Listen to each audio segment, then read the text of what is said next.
computer. Perfect. Sweet. Donovan, my dude, welcome to the podcast. I'm really, first and foremost, before we get into it, grateful that you're spending some time with me today. I know you have a very extremely busy schedule. I'm glad, I know we postponed it already, but I'm really glad we were able to make it work today. So thank you very much for squeezing me in, and I appreciate you being here, man. So thanks. Welcome to the show. I'm honored. My schedule is busy. That's because I am working on growth mindset. I'm working on time management more, but I think that these opportunities are really important, and I feel really honored anytime anyone will share their platform with me to kind of lift the work up and talk about, what it is I'm doing in the world. So thank you for having me, and thanks for being flexible because I think this is Amazing. like the Yeah. third time you've had to reschedule with me. So thanks for being so flexible. Yeah, no worries, man. No worries. I'm just glad we were able to make it work finally. So, with that being said, so for people who don't know you, kind of take us through your transition period, kind of the timeline of your life so far from leaving post-secondary, that era or that timeline or time frame, sorry, to where we are now, and we can kind of go back through it full circle. Hey, when you're like, there was a time where I was like, from day one? Well, Sort of. In July of 1989. No, so I started working with kids. It's a little bit important, but I started working with kids when I was in college, and I focused specifically on youth development programs. And so positive youth development is something I really lift up a lot. This is a lot of like summer camps. This is your after school activities. And I started working with kids. Yeah, I was working in an acting company for kids, and then I was working at a gymnastics place, and I had no Interesting. experience in either of those things, but I was just good with the kids. And so Yeah. I think being, especially like being a man and like not having as many men working with younger kids, they were like, if you're good with kids, like you don't have to be good at the other things. Like that's kind Yeah. of the first thing we need from you. But I was going through my own identity struggle, mental health struggle for years at the time. And when I found working with kids, it really was like a saving grace for me. It was like, it gave me purpose. It was like, this is why I'm here in a time where I was kind of struggling to even want to be here. Mhm. And so when I was in my mid-college undergrad, I had an experience that kind of woke me up and made me start to seek out tools to kind of repair harm that had been done to me and harm that I'd done to myself. And the tools were out there, like in abundance. And so Mhm. I was working with these kids, and then I was learning these tools at the same time. Yeah. And I kind of realized, like, why are we not teaching kids these things? Like, if all these adults are spending all this money every single year Yeah. to basically undo what was done to them as kids, like why don't we just meet kids before that, right? Yeah. And What were so some examples of like of skills? oh yeah, so like a huge Yeah. one for me was gratitude, like just Oh learning about wow. gratitude, learning about things like core values, learning about how to treat yourself with like kindness and compassion, how to create like a positive identity. And so when Jeez. you look at yourself, a positive identity that's grounded in reality. Yeah. um, and things like strength identifications, things like growth mindset, all of these skills I wanted to help kids learn were to take care of themselves. And Mhm. um, I started teaching those things in these other programs, but that's not what those programs were intended to do. So I Right. kind of struck out and did my own thing. And then I got really lucky and found a school that had a space for this kind of class. And it was a program where you didn't have to be a credential teacher because I didn't go to school for teaching. No kidding. And Nice. yeah, I stepped into it and it was like wonderful. And I got to work with these kids for 2.5 years. And then the pandemic hit. And I was like, I don't know what I'm going to do next, but I don't want to stay in the classroom because it's No, already kind of a struggle.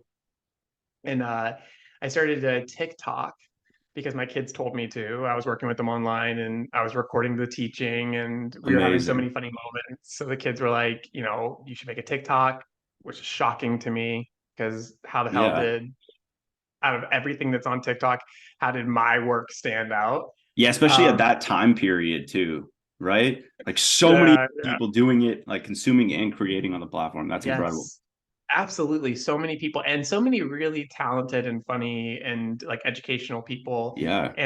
I think for me, what was important was I got a chance to show the work without showing the kids.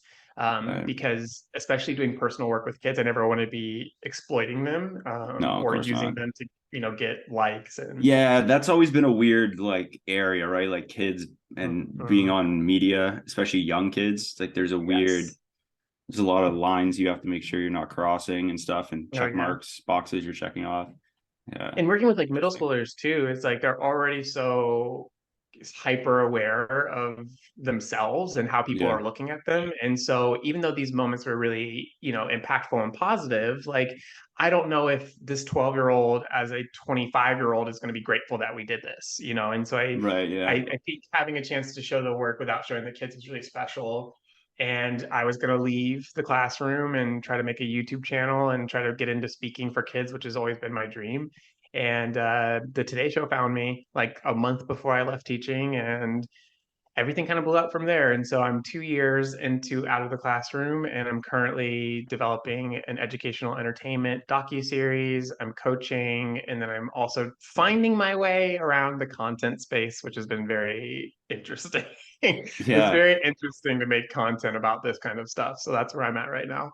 Dude, I think what I'm very excited about to see and what I've noticed from you that I really, really gravitated towards.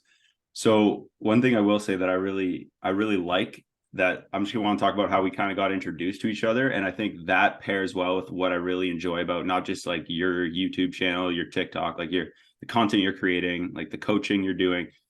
And so we met through a mutual friend who told me about you and told me what you were doing, who I met through doing the podcast, through other friends connected. So all through connection, I got to you.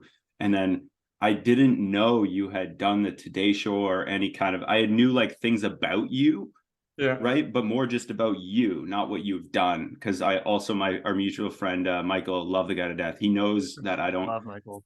I don't necessarily care too much about people's accomplishments in a weird way, if that makes sense, because those are Mhm. like those remain with the person. Yeah.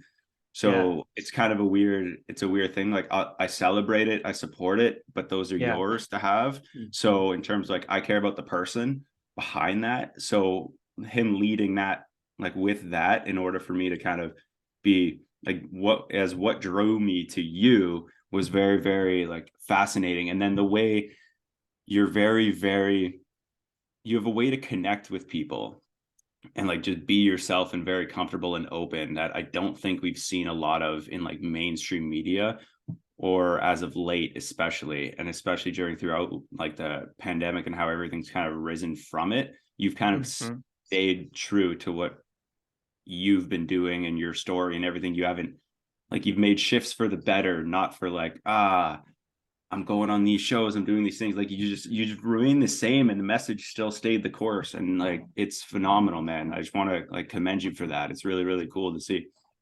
What a relief. Hmm. What a dope Yeah. ass thing to say to somebody, because I think what was hard for me, I've been lifting this work up for years. Like I was like 25 talking to my friends about wanting to be a public figure for kids. Yeah. And when I started getting the attention, there was a lot of like input. I was getting a lot of input on how to proceed, especially around making a TV show and stuff. And there's a lot of like this push to be quick and to be fast. But I think in asking me to kind of change the work to make it fit audiences, it Yeah. really cheapened it and it kind of disconnected me from my values. And so for a while there, I was like, man, Mm. I hate this shit. Like, I don't even want to Yeah. do this anymore. Like, put me back in the classroom where I was having an Yeah. impact.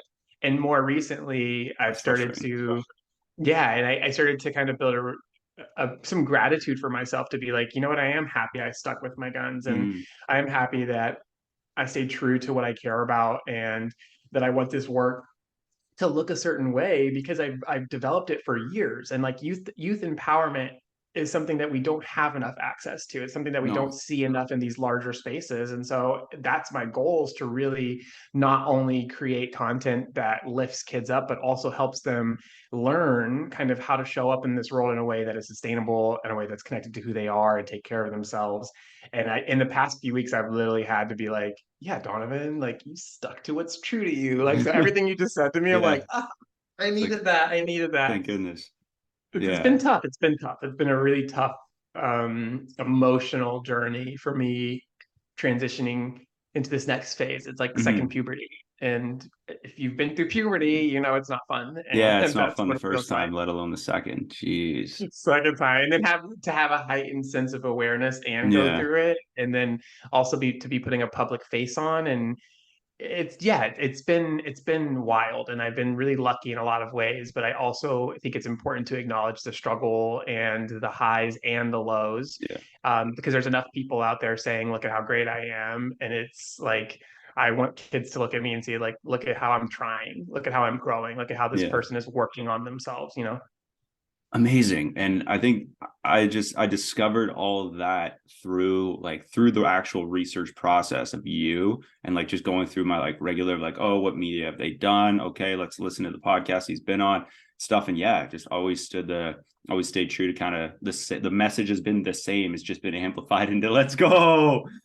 Oh man. That's what we Let's needed. go. Let's That's what go. we needed That's today. awesome. I love it. Yeah, absolutely. And just seeing it kind of like just take different, it's stayed the same shape, but it's taking different forms, you know? Mhm. And I think That's like that's a been really huge cool. thing. Oh, sorry, I didn't mean to Oh cut no, you that's off. all. That's all. I think it's really cool to, like, one of the things I work with kids on is kind of identifying what their values are and Hmm. what their passions are, and how these things can kind of change. And when you build a relationship with yourself, you can pivot. Like, and I think I used to be so afraid of trying new things or stepping Yeah. into different roles because it made me really insecure. But the stronger of a relationship I grew with myself, the more that I knew that no matter if I fail, if I'm successful, like, I will still have a connection to myself and what matters to Hmm. me. Like, it makes it so much easier to pivot, and it makes it so much easier to move through the world in a way that I'm not as attached and to the results as I was in the beginning. So it's good to kind of hear, especially that feedback after 2 years of doing this, that people are listening and being like, oh, this is the same person, because I always want to Hmm. be true to who I am, because that's the message for kids. Absolutely. Now, before we transition kind of into that, I want to circle back, sorry, to that like second puberty stage where, and we kind of talked about it, our first video call, about like something happens around the age of like 20, 25, like mid 20s, that you kind of make a shift. And then it's funny, after talking to you, I had another gentleman I met with to do the show later on in the month, and we talked about the same thing. So for it to be a reoccurring thing amongst like friends and like-minded people is really interesting. But Yeah. what I want to ask before, so you worked as a teacher and you were always involved with children, so you're able to see kind of firsthand experience and being a student yourself. And if I'm correct me if I'm wrong, you had I think it was your mother who was a teacher, right? Yeah. Ooh, okay. Yeah. You did your research. Yes, my mom was a teacher, Okay, for the majority of her professional career. cool. So what I want to know is, so you've seen it secondhand, firsthand. You've been a student, teacher, everything. So I want to know if you could, if I gave you a magic wand and you wave it, and you said, Donovan, I'm going to change one thing about the current, I think it's education system or school system now, for the better, obviously. Wave magic wand, boom, fix this for the better. How would you go about doing that? Like, what would that look like in your eyes, your opinion? Having seen it all, and you could take a That's second to such a answer good that. question. Honestly, I think if you would have asked me that 5 years ago, I would have had a different answer for Oh, you. really? But yeah, being in youth development and then moving into education, because youth development, like the YMCA, Boys and Girls Club, like Yeah. those, it's different from education. And so moving from youth development into education, I think for me, honestly, like more resources and better pay for teachers and their communities. That's first, because I think we ask so much of educators to hold so much space for learning, but Yeah. also for like identity development, also now social emotional. And I think you can't, if the people who are teaching the kids are not being taken care of, it has an Mhm. immediate trickle down effect to the kids. And it's not the teacher's fault. And No. so originally I would have been like, this, it's the curriculum and like grades or blah, blah, blah. But it's like, Yeah. no, we need to really acknowledge and take care of the people who are leading our next generation. And so I think, especially through like teacher TikTok and stuff, just all of the teachers, who put so much heart and effort and who still struggle to survive and make ends meet, and then the communities that are not given the resources that they need. it's like, I've been to some schools where it's like, we want these kids to learn gratitude, but Yeah. there's not even like foundational safety within the school because the teachers are so burnt out. The Yeah. community has such lack of access to resources. Uh, And so for me, it's like you got to start with the people who are showing up for the kids and not putting them through PD, because any teacher that's listening to this knows that they have probably 4 PDs a month. It's really about treating them better, because the more that teachers are taken care of, the more space and capacity they'll have to do the deeper work with kids that they right. intended to move into education for. Yeah. So I think that that's a huge thing, and I'm so grateful for any teacher that cares about their kids and is out there, working again in a system that feels like it's working against them. Absolutely. Oh, I love that. I love that answer. Deep answers. Pay That's awesome. teachers. That's Give them awesome. more Yeah. money. More Damn it. money, more God, resources. Oh man.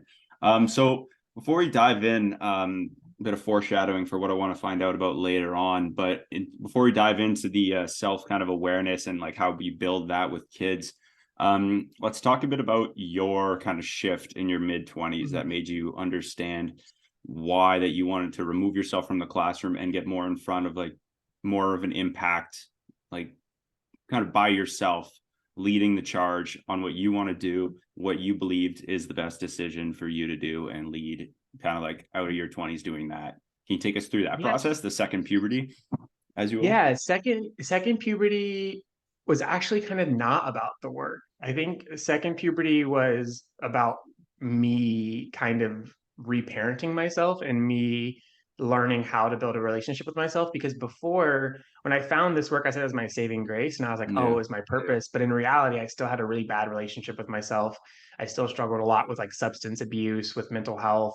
And the shift came because I was teaching, and I was like 26, but I was Yeah. teaching and my depression was just really bad. But I was basically using my classroom and these kids as like a way to feel safe and valued. So I was giving as Yeah. much as I could, but it wasn't sustainable. And I got to a point where I was giving out so much love and concern and trying to hold space for as many kids as I could, who I really cared about, that I had nothing left for myself. And so I was very drained.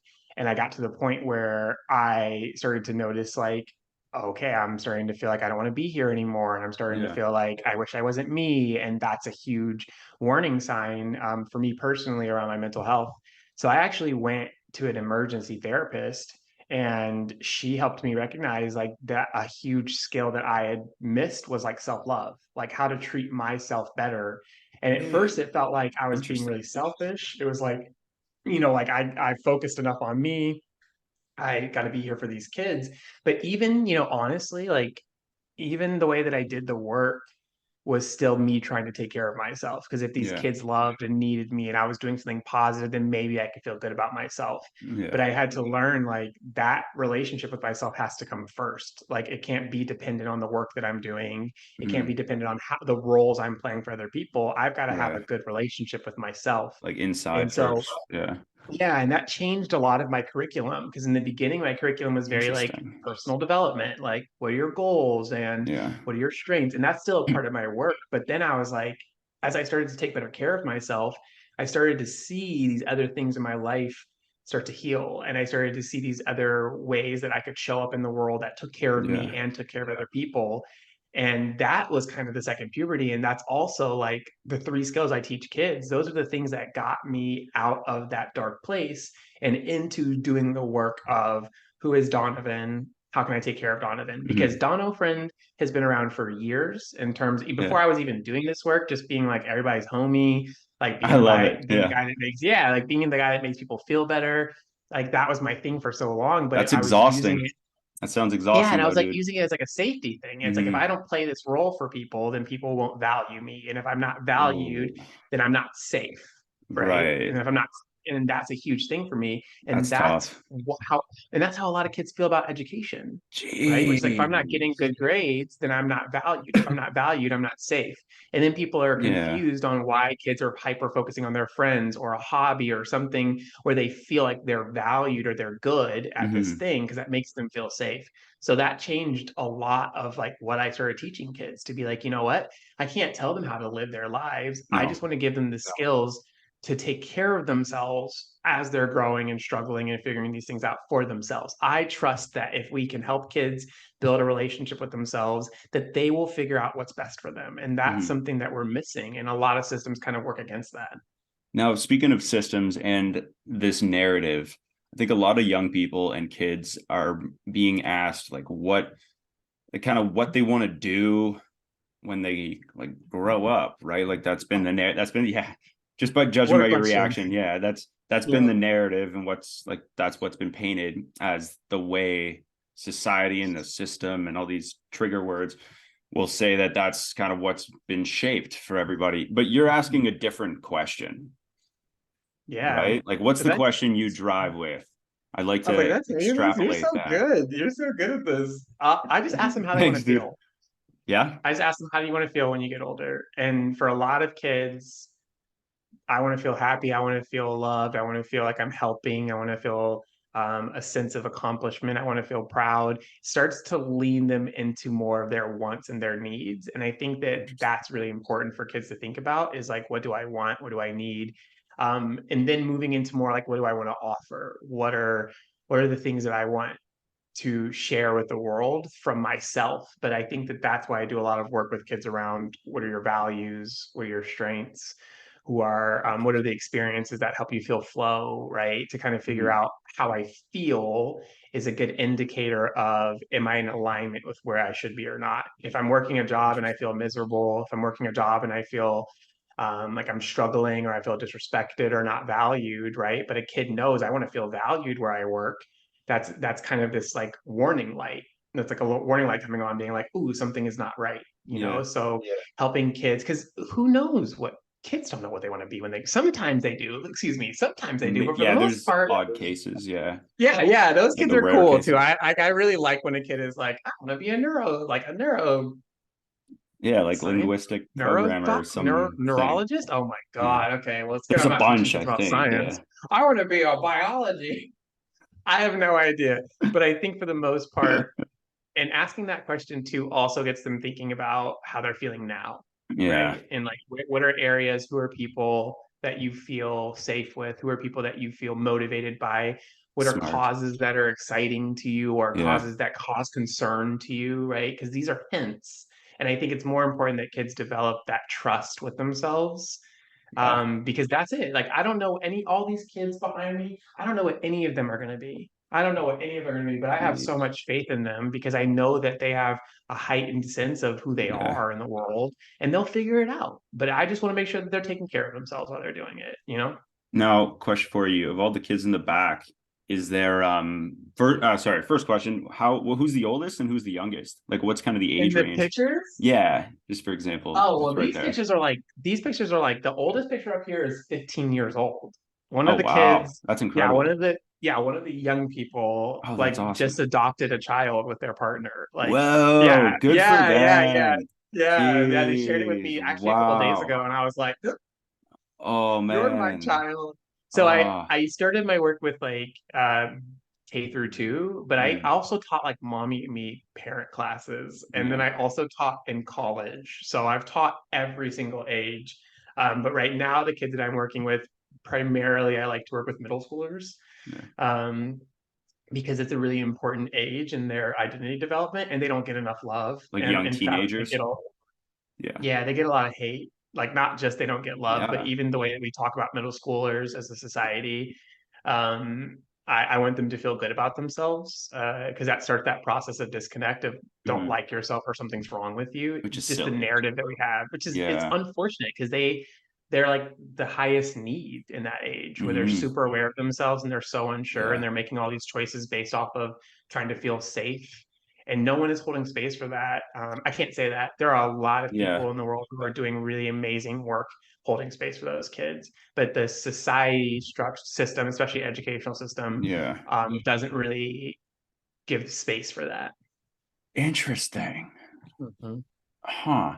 Now, what I'm always curious about with stuff like that is it kind of feels like middle school. So can you explain so I'm not sure. Middle school is from grade like what's 8 to Yeah, yeah. So 12, 7 to 10. it's like ages. it just depends. I think the youngest is maybe 11 and the oldest could be like 14. And there's obviously Oh, some differences just with oh, kids who are, see, look, you see what I that's mean? Like, tough, know, man. it's a tough age and we all know it's a tough age. And yet we're still so judgmental and Oh we're so tough on man, that age. And we know it what was is going bad. on? I've only met like Oh two people who man, were like, I love middle school. And I'm like, yeah, ew, who like did you have in your life? Who was taking care of you? Like, yeah, that is let's study you in a lab. yeah, yeah, you are an That's outlier. insane. We are happy for you, but that Oh is not the man, common experience. That's when I started disconnecting from myself. That's when I started not liking myself. yeah.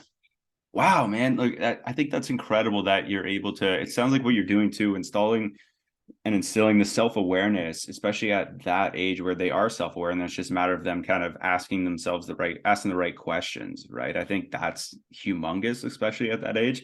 But how do you go about connecting with them in a way that they feel comfortable enough to open themselves up and talk to you? Because I find a lot of kids, especially at that age, speaking from my experience in like summer camps and working in outdoor centers with them, especially at that age, they're very, very like they're kind of closed off, and they can Mhm. get closed off. I found in my experience, at least, is right after they start being like very like out there and having fun, and then a lot of people kind of slowly put them into a box, right? And then they just kind of they have to contain their like creativity or their artistry or whatever makes them unique, and they kind of have Yeah. to they're kind of molded, and then when they're like 12, 13, 14, they kind of play into the narrative that we've created. So I'm curious, how do you like connect with them, especially at that age, like to make them comfortable enough to open up? I think it's the same thing I do with adults. Yeah. And it's going to sound silly, but this is so important for me to say is that there's a narrative around kids being these like different beings than adults. And it's Hmm. because mainly because their brains are still developing. But in a lot of ways, that power structure, like honestly, some of the best ways that I connect with kids is being nice to them and being respectful and not like talking down to them, but just treating them like how an adult expects to be treated. And that Yeah. idea of like kids can't have that kind of respect or can't have that kind of like Interesting. empowerment from an adult is really sad to me. And so that's probably been the best way. I also think it's different because each kid is different. And so some kids like humor is a big connector for me. Kids like to laugh and I am like a big goofy ass dude and they like that. Yeah. I also think kids sense when you're putting on like a mask to talk to them. And so being authentic, like I have friends who are like, I've had friends who have met kids I've worked with and have been like, hi, how is school? And they're like 14 and they're like, it's fun. And it's like there's this disconnect that Yeah. makes people sometimes treat kids like they're not human beings. And it's like I get it with 3-year-olds because they are honestly, they feel like a different species to me. They're so fun, but they're like all impulse Yeah. and just like all passion and like in all the ups and downs. But middle schoolers are so they're so much more closer they're so much closer to us than I think we realize. And one Hmm. of the things I think that middle schoolers like about me is that instead of me kind of judging them and talking about, well, this is what you need to do in this situation, it's like Yeah. I share with them not only what I struggled with as a young person, but what I'm struggling with as an adult right now.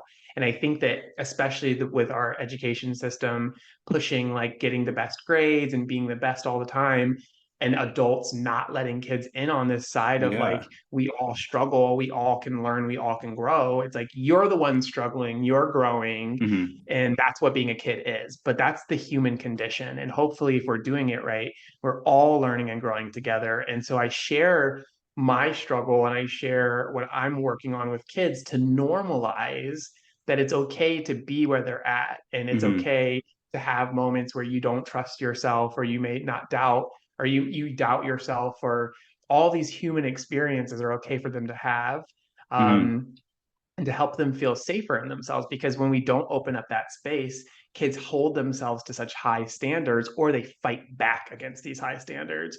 Kids who are middle schoolers who are not into me like as a person it's tough Yeah. because it's scary and they can be like ugh, and Oh, I I'm like I bet. don't like the way Jeez. I was like kids like me right but what I found is that a lot of people are moving from a place of fear. And I think that kids are Yeah.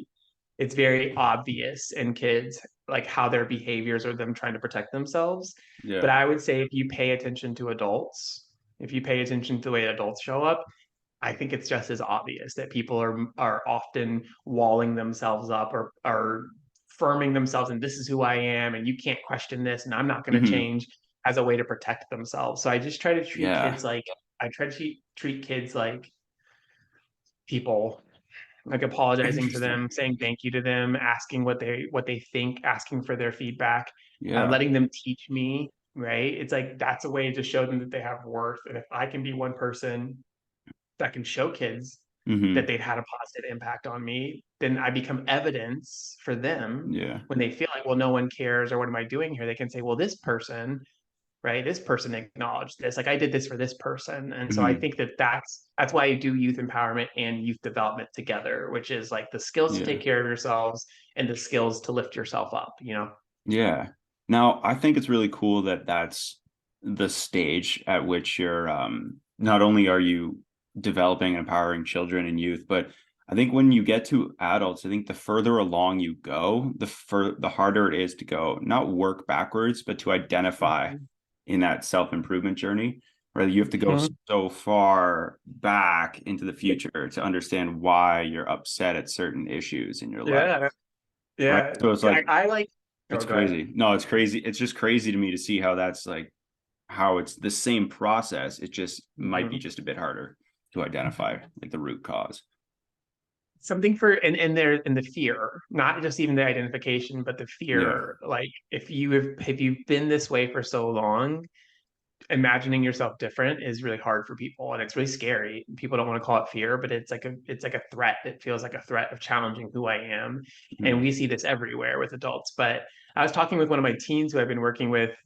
She's a junior now. I've been working with her since she was in seventh grade, and she's doing this kind of thing where she's like tough on herself and she's like, I should know better, like I like accidentally fell back on my old ways, and I have to like constantly remind her that Mhm. she's doing so much more than most people her age are even given the opportunity to in terms of Yeah. developing a relationship with herself, being aware of herself. And it's like adults, I would much rather work with kids. And kids are like, it's hard. And I'm like, yeah, now imagine you're 45. You thought 2 years of disliking yourself was hard. Imagine being 45 and You that got entire 30, time you've 40 disliked years. yourself. Yeah, that's what I'm saying. Oh Like, I man. was like, you got it easy. You caught this Yeah. early. Take care of this shit. Man. Do it now, Yeah, right? no Like, do it now. kidding. Like if you take Seriously. it, yeah, and you can prolong it and develop it, and then you're able to do similar work or have the similar kind of attitude that like you and I have, where you have that, okay, like we can not only help other people build these connections, or especially what you're doing, where you're able to like help younger people develop and build skills, both soft skills and hard skills that allow them to just be overall better contributors in our society, and hopefully reshape the narrative to being okay with connecting with ourselves and connecting with others. That's very, very Yeah. And interesting. if my kids feel good, if they're not harming other people, they're not harming themselves, and they're happy, that's all Hmm. I care about. That's all I Nice. care about. That's all I care about, because there's going to be people who are out here who are going to want to change the world, Hmm. but also there are going to be some people who just want to have the life that they want, right? And if they're taking care of themselves, they're taking care of their family, they have a good relationship with themselves, they're not harming other people, they're not harming themselves, I'm happy for them, right? Because I know oftentimes as I'm doing this work with like youth empowerment, like kids who are doing really amazing work, Hmm. sometimes it's like there's this pressure of like we all have to do this big amazing life-changing work. And for me it's like I think what would change society is if more people felt better about themselves. Doesn't mean that Hmm. they're not necessarily going to go out there and help other people on this kind of scale, but being Yeah. happy with yourself. Like the more people that we have who feel safe with themselves, who don't feel so challenged and threatened, who don't lean into things like violence, who don't lean into these things that come from a disconnect from themselves, society Yeah. will shift. It doesn't it I don't know. I don't get to talk about that enough, but I had a conversation with a kid who said that to me. They were like, I don't know if I want to change the world. And I was like, you don't have to change Yeah. the You world don't on the have same to. scale, right? But the way that you show up in your life, Hmm. right? You're going to treat people differently. You're going to like build better relationships that maybe your family's had in the past, and those micro changes contribute to a larger change. So I like to Yeah. try to give. That's why I don't push kids often into this leadership kind of stuff unless they're interested into it, where Yeah, it's like, absolutely. yeah, maybe you'll find that later, or maybe you'll figure out how your work contributes later. But I just want them, what I care about is how they feel. And there are a lot of people who care about what kids are doing, and I care about how kids feel. Amazing. And now I think that's so, so important. And I think what I want to know is, so we talked about it at the beginning and we've talked about this a bunch. And I think what'll continue to like help your progress exponentially is like your authenticity and your individuality and your uniqueness and everything you've gone through, right? And how you really you steer right into being who you are and stuff. Now, I want to know, do you have to wear different hats or play different roles when you talk to different people of media? We talked a bit about it beforehand in terms of like swearing and stuff and like how you have to act around certain kids, or do you have certain relationships with people that over time you've kind of altered who you like how you are with them? Or I'm curious just how you go about that, if you don't mind expanding. Shit. I, there you go. No, I mean it's like, this is why I want to be. I don't want my kids to look at this and be like, "This has always been Mr. Donovan. He's always been great at this." I want them to look and be like, "He worked hard at this, and I've Yeah. learned, and I've had a lot of tough moments."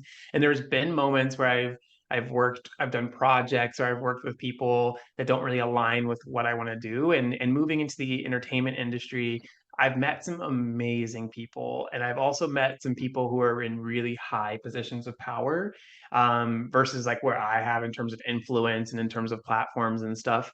And I think Scary. that when I started sharing my TikTok, like I made TikTok because kids told me to. And then in the very beginning, if you go to the very beginning of my TikTok, it's like silly videos of me. And that's what the kids like. Like if you look Yeah. at my TikTok, the videos that have the smallest amount of views, that's where you're going to find my kids commenting, because it's just me being silly and it's me being Yeah. myself. But people were really responding to that positive work. And so people would meet me and be like, "You're different than I thought you were," because I only showed that side of myself. But I that see. created a huge disconnect for me, because 10% of the work is that kind of emotional positive work with kids. And 90% of it is just like acting like assholes and just having fun and Yeah. enjoying ourselves and being in a space where we can like feel comfortable to be who we are. And Hmm. I haven't figured out yet. Yeah. I haven't figured out yet, which is like a big growth mindset thing. I haven't figured out how to kind of bring those things together. So I'm Hmm. making content that I get to have fun, and I'm being silly, and I'm showing my humor. And more recently, you can see on my content, I don't care about the engagement. I want to put that out there Yeah. so that there's more cohesiveness in terms of this image that I'm showing, because that's who I am. And Interesting. when you think about core values, like I told you earlier, Hmm. humor and fun are huge core values of mine. And when I Yeah. started hating making content, I had like 6 or 7 months past in the past year where I was like really doubting myself and being like, Yeah. I hate everything I'm making. I don't want to do this anymore. I Yeah. realized, just like I said earlier, hope I mean fun and like happiness and joy are not showing up in my work, and those are my Oof. core values. And if Yeah. those things are not showing up, it makes sense that I don't want to do it anymore.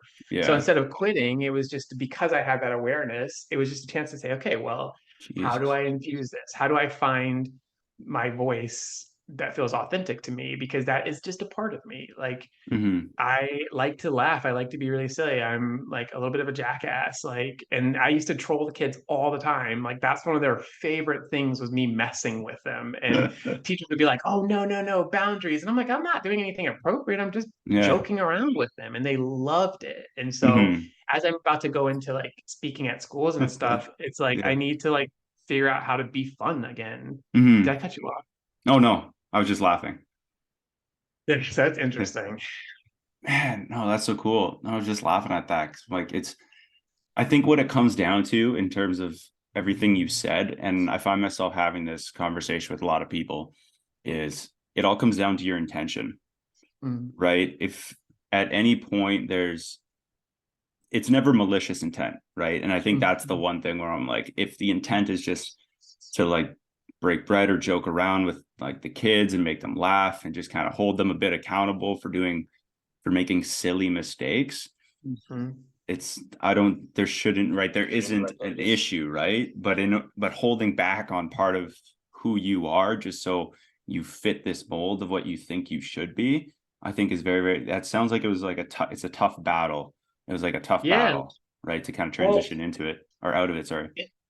and I put that pressure on myself. Like people Absolutely. told me I've had some people who've kind of brought it up, but I don't really care. Like some like 65-year-old lady on TikTok telling me not to laugh as much doesn't mean shit to me. But Hmm. I put that pressure on myself because it was that same thing we were talking about earlier, full circle, is like I was afraid that if I start showing these other parts of myself, that I wouldn't be valued anymore. And if I'm not valued, then I don't feel safe. So it was like triggering something that's really core to me, which is that fear of like you be good or people won't accept you, which is a huge thing that I think kids deal with in general is this feeling of I have to be good or I won't be Yeah. loved or I won't be safe.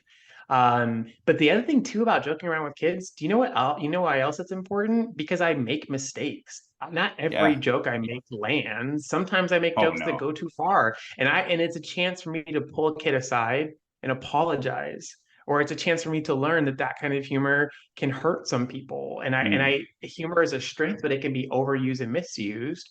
But for Yeah. me to be able to say to the class, you know what, I took it too far. I'm so sorry. Like I apologize, right? Like that's an important moment because it show kids you should apologize for these things, Yeah. right? And that Shows your sometimes ownership. intent versus impact is different, but it's how you Hmm. hold yourself accountable that matters, you know? Absolutely. Absolutely. Now I know we're getting in I know we're kind of getting into your timing here. There's one final question I wanted to ask you. But before I do, I overheard you mention in a podcast. I can't quite remember which podcast it was because like they all just blurred together over the last week. Like I was just exhausted trying to dive into like three different people's research. But anyways, not Yeah. important. You mentioned a book of like different elite level performers in all their different things, and you Oh mentioned, yeah. yeah, Yeah. I was curious, but you mentioned you don't remember the name of the book. No, I don't. Did you find it? I think I might have figured it out, but like, what could you tell me more about it? Because I think I might have figured it Yeah, out. it was like on Julia, one of my good friend Julia. She's one of the first kids I started working with. It's his mom, and so she's like one of my best friends, and he is like one of my. He's like the original Dono friend. His name is Harry, but he's Oh, in geez. college now. I was like at her house, and I think I read it on her shelf Oh, because damn. it just Was she it always like had these kind of books. It was like a bigger book, yeah. hardcover? No, it's not Tools of Titans. No, I was thinking Tribe of Mentors.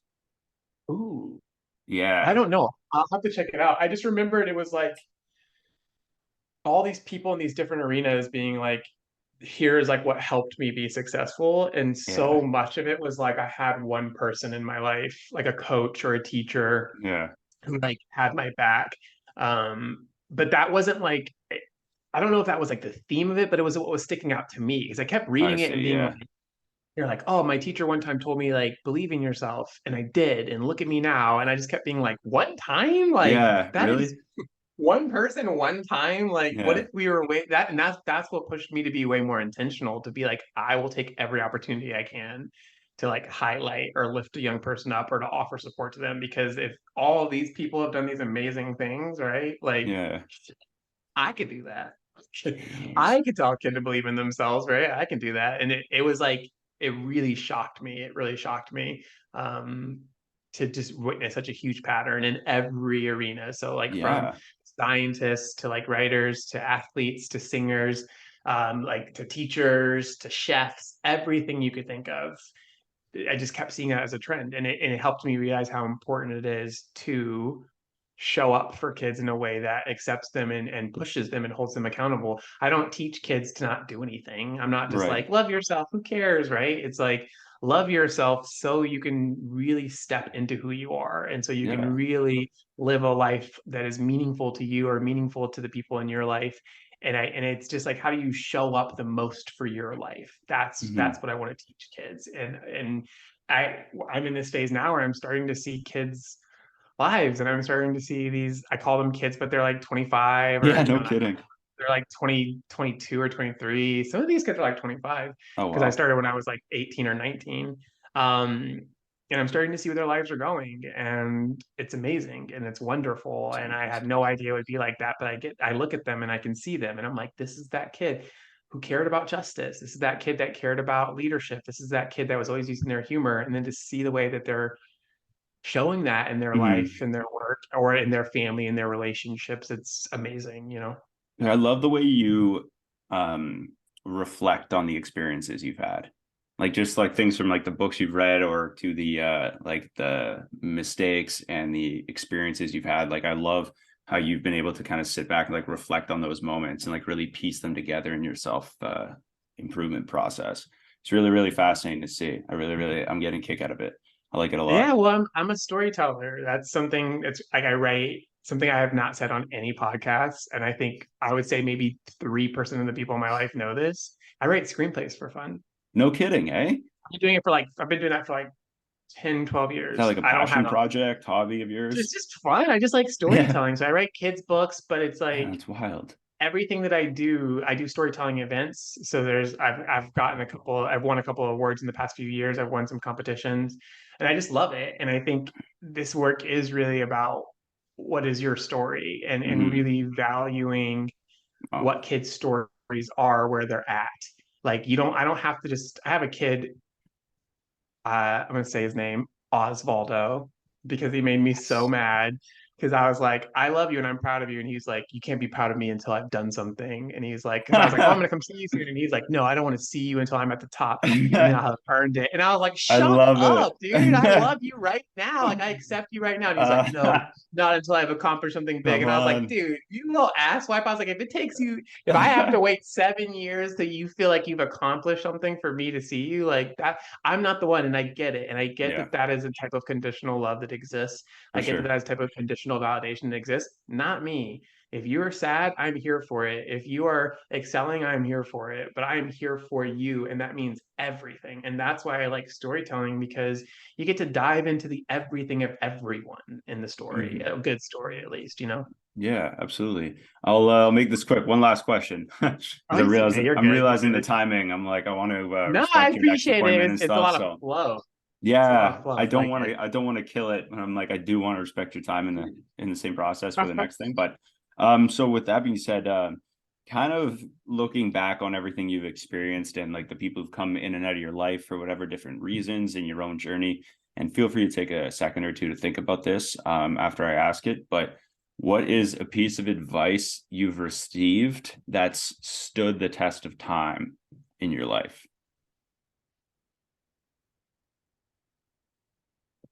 Um, I don't know. It's like I think I want to pick a more complicated one, but the one that sticks the most with me, which I've gotten from random mentors, random kids, like people in my life in general, I think when I hear it, it resonates the most, which is just like be nice to yourself. It's so simple. I love Yeah, it. and it's so Yeah. hard for a lot of people, and I think it's really important. Like the truth is, like we're all going to struggle, and the truth is that some of us are going to suffer, right? And I think that suffering doesn't teach us anything, and suffering doesn't have a purpose. It's Hmm. that's what it is, suffering. But struggling is important because life is tough, and Yeah. in order to grow and in order to really step into yourself, you're gonna have to do a lot of hard work. But everything, I won't get too deep, but from education to capitalism, right, to politics, like to everything in a lot of Yeah. ways, is hard on us. And if you're living in today's world, if you're a young person living in today's world, dealing with all the things that you're dealing with, the fear of the climate change and what's happening with our planet, the violence in America, like Yeah. education, the pressure, like social media and what it's doing to you. Like there's so much that feels stacked against kids. There's so much that they're Hmm. experiencing. And if they can be nice to themselves, they can be kind and compassionate to themselves, that will have the biggest difference in their lives. And I think a lot of times kids are so anxious about all these bad things that are happening. And I'm like, yeah, Yeah. and all we really have control over is like how we treat ourselves, like especially at that age. And it's Ooh. like, focus on that right now, right? The rest of this stuff will come to you. You will figure it out. But it's just like when you have like I sometimes use this like, metaphor of working with like a kid in your class on a school project that you don't know, and it's like you get paired with a kid you don't know and it's awkward, right? And you're like, Yeah. how does this person work? It's like your life is a project and you're working with yourself, and the closer that you are with yourself, the better relationship you are, the more fun, the more like engaged you will be with this project. And I was like, Yeah. you got to treat yourself, you got to be your own best friend. That's like the biggest thing I think we need to learn, and understand that when we treat ourselves kinder, it's easier for us to then extend that compassion and kindness to other people. Ooh. I love that. I love that a lot. Dude, this has been it's been really fun. I'm really Yeah. great. Yeah, it's flowed so smoothly, and I'm really, really Mhm. grateful again for your time and what you've been able to share with me today and just your story and the work you've done. I am only the only thing I'm more excited for than doing this show is to see what you do next and to see how everything kind of comes to fruition that you've been working on, because I know you're working your ass off. So I'm really, really Yeah. I was excited like, what for am I you. gonna do next? I was like, what am I gonna do next? Sleep. Sleep. That's probably That's good. what I'm Yeah, That's what I'm thinking I about. love Ooh, we it. just gotta get through this weekend. Yeah, That's no, thank you awesome. for having me. Thanks for pursuing your passions. Thanks for Absolutely. creating a platform and a space for people to share their stories. Um, yeah, I really appreciate being able to be a part of this, and I appreciate the very kind words of support that you offered. And thanks for doing your Absolutely. research. That was really cool. Absolutely. That was Absolutely, really man. neat. You said your Have to. mom's a teacher. Oh, yeah. It's like That's like you gotta do some digging for yeah, you that. I gotta don't like always listen talk about to. that. You gotta No, do that's some true. digging. That's like 45 minutes into a podcast that you did like months Yeah, ago. I'm like, all right, here we go. yeah. I never Um, talked about that. She taught German, by the way. what? Yeah, ich kann Deutsch sprechen. So I was just good. That answers my question. I was gonna ask, oh, do you speak German? Great follow-up question, Ambition, Glenn. ambition, ambition. Oh, Only that's a little awesome. bit. Nice. Yeah, man. So I really, really appreciate it. So thank you very much.